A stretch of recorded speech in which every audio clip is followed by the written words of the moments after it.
আবার একটি নতুন রাজনৈতিক দলের আত্মপ্রকাশ হলো এই বঙ্গের মাটিতে। আর সেই জায়গা হচ্ছে যেখান থেকে তার সূচনা বা আত্মপ্রকাশ করলেন যারা, সেটি হলো যাদবপুর। সেই যাদবপুর আমরা জানি যে কোনো আন্দোলনে কিন্তু মুখিয়ে থাকে যাদবপুর। আর সেইখানেই একটি নতুন দল হলো তেজস জনকল্যাণ পার্টি।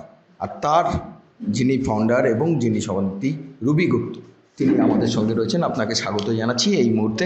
অবশ্যই এবার যেটি আপনার কাছ থেকে আমার প্রথম প্রশ্ন, আপনি বারবার একটা কথা বলছেন যে আপনারা কারোর বিরুদ্ধে কুৎসা করতে নামেননি, কাউকে আপনার টার্গেট নয়, আপনি এসেছেন সাধারণ মানুষের জন্য, তাদের অধিকারকে জায়গাকে প্রতিষ্ঠিত করার জন্য, তাদের মুখে যাতে ঠিক সময় রোজগার আসে এবং অন্যটা জোটে। আপনাকে লড়াই করতে গেলে পরে এই রাজ্যের সরকারের বিরুদ্ধে লড়তে গেলে যে মুখটি এসে যাবে, আপনি মুখের নাম না আনলেও যেহেতু সরকারের বিরুদ্ধে যাবেন, তার নাম হচ্ছে মমতা বন্দ্যোপাধ্যায়, যার যে বিরোধী নেত্রী ছিল দীর্ঘদিন, একাধিক কেন্দ্রীয় মন্ত্রিত্বে ছিল বিভিন্ন দায়িত্বে এবং বর্তমানে মুখ্যমন্ত্রী। এই মমতা বন্দ্যোপাধ্যায়ের সঙ্গে লড়াইটা আপনার কাছে কতটা চ্যালেঞ্জ? বর্তমানে তো শুধু উনি মুখ্যমন্ত্রী নন, স্বাস্থ্যমন্ত্রী, পুলিশ মন্ত্রী, অনেকগুলো পোর্টফোলিও রয়েছে ওনার। আচ্ছা, এবার আপনার প্রশ্নে আসি। সেটা হচ্ছে যে দেখুন, ব্যক্তি কুৎসা করে বা ব্যক্তি কিচ্ছা করে বা কোনো একটি পার্টির নাম নিয়ে কুৎসা কেচ্ছা করে আখেরে কি কোনো লাভ হয়? আমাদের মূল লক্ষ্য হচ্ছে সোচ্চার হওয়া। কিসের বিরুদ্ধে? না, সিস্টেমের বিরুদ্ধে। প্রশাসনের তরফ থেকে, সরকারের তরফ থেকে যে ধরনের জনবিরোধী প্রকল্প বা মানবপন্থী বিরূপ যে সমস্ত প্রকল্পগুলো বা যেসব কার্যকলাপগুলো, সেগুলোর বিরুদ্ধে আওয়াজ তোলা। তো সেগুলোর বিরুদ্ধে আওয়াজ তুলতে গেলে সরকারের কোনো পার্টিকুলার কোনো নামকে তো চিহ্নিত করার প্রয়োজন হয় না। যিনি সরকারের মস্তকে বসে আছেন, তো অটোমেটিক্যালি তার উপরে দায়িত্ব বর্তায় প্রশাসনকে ঠিক রাখার, রাজ্যকে ঠিক রাখার, সব রকমভাবে সুস্থ, স্বাভাবিক, সুরক্ষিত রাখার। ফলে নাম নিয়ে আলাদা করে তো কথা বলার আমার মনে হয় প্রয়োজন নেই। আমি বারবার বলছি, ব্যক্তি কুৎসা করে আমরা কোনো লাভ নেই, ক্ষণিকের হাততালি পাওয়ার আমার দরকার নেই। আমার মেইন দরকার হচ্ছে আমরা সোচ্চার হব, ডেফিনেটলি যেটা জনবিরোধী তার নিয়ে সোচ্চার হব। সরকারের যে সমস্ত কার্যকলাপে মানুষের ক্ষতি হচ্ছে তার বিরুদ্ধে কথা বলবো, আওয়াজ তুলবো, সোচ্চার হব। তার জন্য কোনো নাম নেওয়ার আমার মনে হয় না প্রয়োজন আছে, এবং মানুষ সেটা বুঝতে পারে। মানুষকে তো সুরাহা দেওয়া হচ্ছে আমাদের লক্ষ্য, আমাদের তো নাম নিয়ে কেচ্ছা করা তো লক্ষ্য নয়। ফলে সেটা প্রয়োজন হয় না। যদি আপনি যদি জানেন যে কী করে কথা বলতে হবে, কি বলতে হবে, কী নিয়ে সোচ্চার হতে হবে, মানুষকে সুরাহা কীভাবে দিতে হবে, তাহলে কোনো নাম, কোনো ব্যক্তি কুৎসার প্রয়োজন হয় না, এটা আমি মনে করি। একদিকে লক্ষ্মীর ভাণ্ডার, একদিকে যুবশ্রী, কন্যাশ্রী, একাধিক প্রকল্প রয়েছে, সবুজ সাথী প্রকল্প, একাধিক প্রকল্প। সেখানে আপনারা কি এমন বিশেষ জিনিস নিয়ে আসবেন যে মানুষ আপনাকে গ্রহণ করবে? দেখুন, আমাদের আলোচনার মধ্যে, আমাদের নিজেদের আইডিয়ার মধ্যে এরকম অনেক আমি বলবো না, বিশেষ বিশেষ কিছু প্রকল্পের কথা আমাদের এজেন্ডাতেও আছে। আমাদের যে কারিকুলাম, আমাদের তার মধ্যেও আমরা রেখেছি এরকম।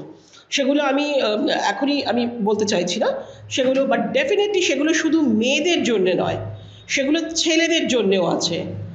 আমার মনে হয় সম্ভবত ভারতবর্ষে এই প্রথম যে ছেলেরাও টাকা পাবেন, পুরুষরাও টাকা পাবেন, শুধু মেয়েরা না।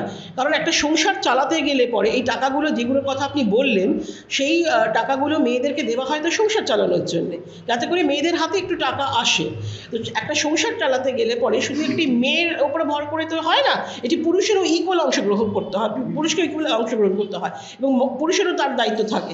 ফলে এমন অনেক পুরুষরা থাকে যাদের পক্ষে কাজ করা সম্ভব নয়, যারা কোনো কারণে হয়তো কর্মঠ নন, যে কোনো কারণে হোক, সে কারণে হয়তো তারা কাজ করার থেকে বঞ্চিত রয়েছেন বা কাজ করতে পারছেন না, অক্ষম।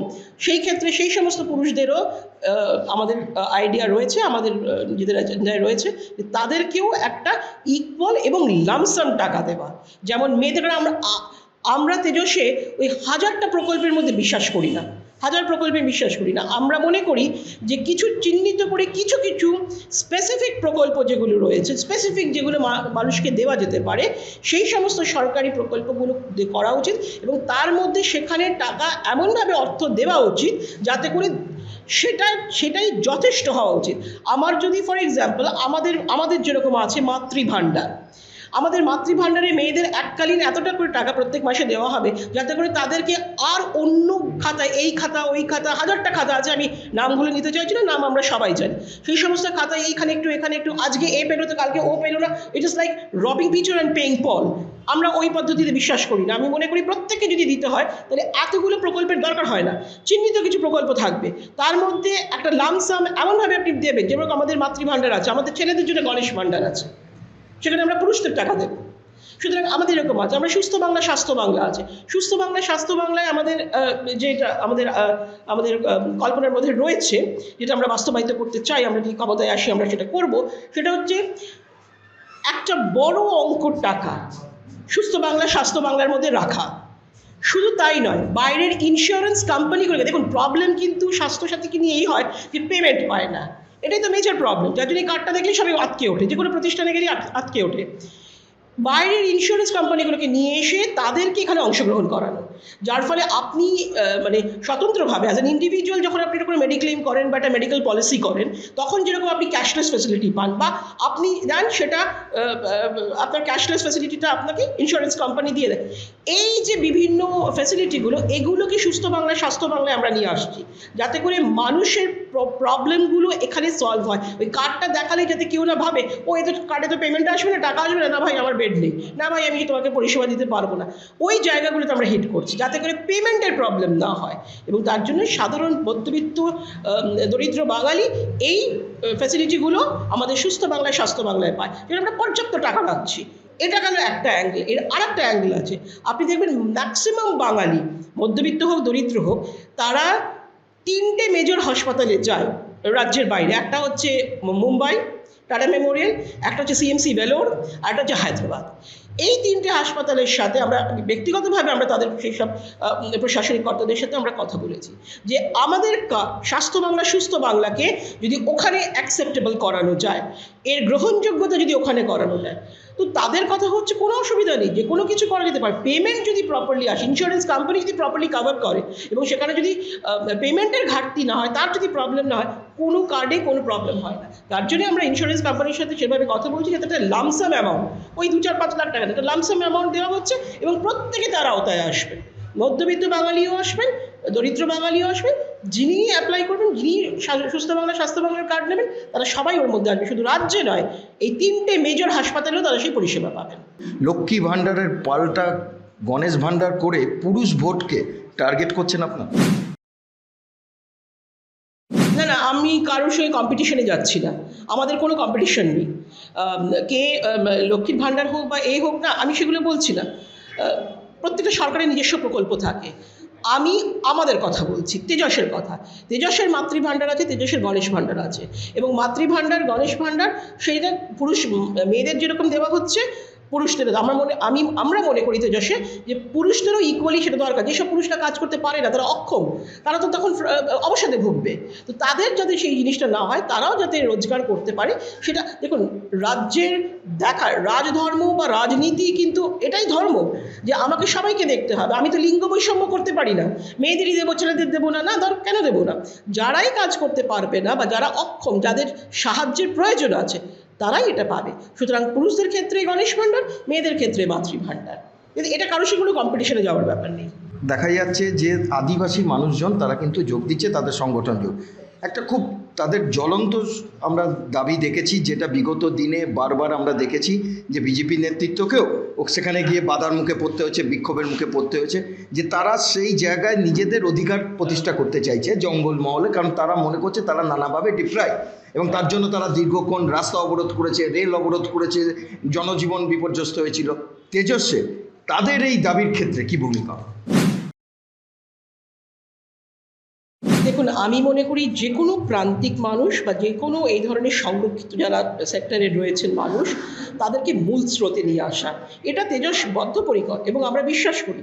আমি নিজেও ওদের সাথে বসে যখন আলোচনা করেছি, ওদের যেসব দাবি দাওয়াগুলো দেখেছি, সেখানে সেই সমস্ত দাবি দাওয়াগুলো আমি যেগুলো দেখেছি সেগুলো অত্যন্ত প্রাসঙ্গিক, সেগুলো অত্যন্ত আমি ন্যায়সঙ্গত দাবি দেওয়া, আমি তার মধ্যে কোনোটাই অন্যায় দেখিনি। সুতরাং এই যে কথাগুলো আপনি বলছেন, তারা বিক্ষোভ দেখাচ্ছে কারণ তাদের দাবি দেওয়া পূরণ হচ্ছে না, তাদের যা চাহিদা সেগুলো মিটছে না, তাই জন্যই তারা বিক্ষোভ দেখাচ্ছে। যে শুধু আদিবাসী মানুষ কেন, যে কোনো মানুষের যাদের দাবি দেওয়া না পূরণ হলে রাস্তাকে আমরা দেখিনি। অন্যায়ের বিরুদ্ধে রাস্তা দখল করা, দিন দখল, দুপুর দখল, রাত্রি দখল, সব তো আমরা দেখেছি। তো সেখানে তো কোনো আদিবাসী মানুষ ছিল, সেখানে সাধারণ মানুষ ছিল। ফলে মানুষের জনরোষ, জনবিক্ষোভ হবে যদি তাদের ন্যায্য দাবি আছে সেগুলো যদি না মেটানো হয়। আর তেজস মনে প্রাণে বিশ্বাস করে সমস্ত ধরনের মানুষকে মূল স্রোতে নিয়ে আসা। আমি সবসময় বলি, কনস্টিটিউশন বা সংবিধানটা সাজিয়ে রাখার জিনিস নয়, সেটা পড়ার জিনিস, আয়ত্ত করার জিনিস, মন মস্তিষ্কে রাখার জিনিস। সেখানে আমাদের ইকুয়ালিটি অফ অপরচুনিটি বলা আছে, প্রিয়াম্বলে বলা রয়েছে ইকুয়ালিটি অফ অপরচুনিটি। তো আমরা যদি সমসুযোগ, সম অবকাশ না দিই মানুষকে, তো তারা মূল স্রোতে আসবে কী করে? তারা তো পিছিয়ে পড়বেই।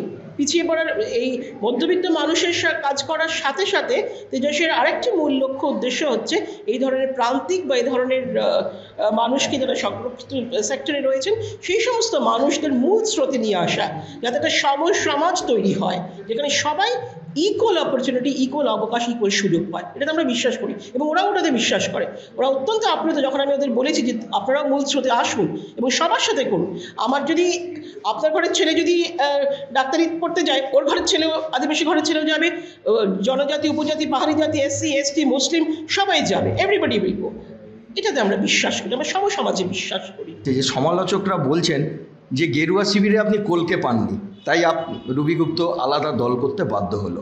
আর এই যে নতুন দল হওয়া মানে ভোটের রাজনীতিতে গিয়ে ভোট ভাগ হওয়া, যাতে শাসক দলের সুবিধা হয়ে যায়, কি বল? নিন্দুকেরা যখন নিন্দা করে তখন আমি কানে শুনতে পাই না, ফলে আমি তো কিছু বলতে পারবো না, আমি শুনিনি। নিন্দুকেরা যখন কথা বলতে থাকে তখন আমি শুনতে পাই না, কানেও শুনতে পাই না, আমি চোখেও দেখতে পাই না। ফলে আমি তার উত্তরও দিতে পারবো না। যার যেমন দরকার, যার যেমন রুচিবোধ সে তেমনি বলবে। আর কিছু মানুষ তো থাকেই, নাহলে কি আর সীতামাকে অগ্নিপরীক্ষা দিতে হতো?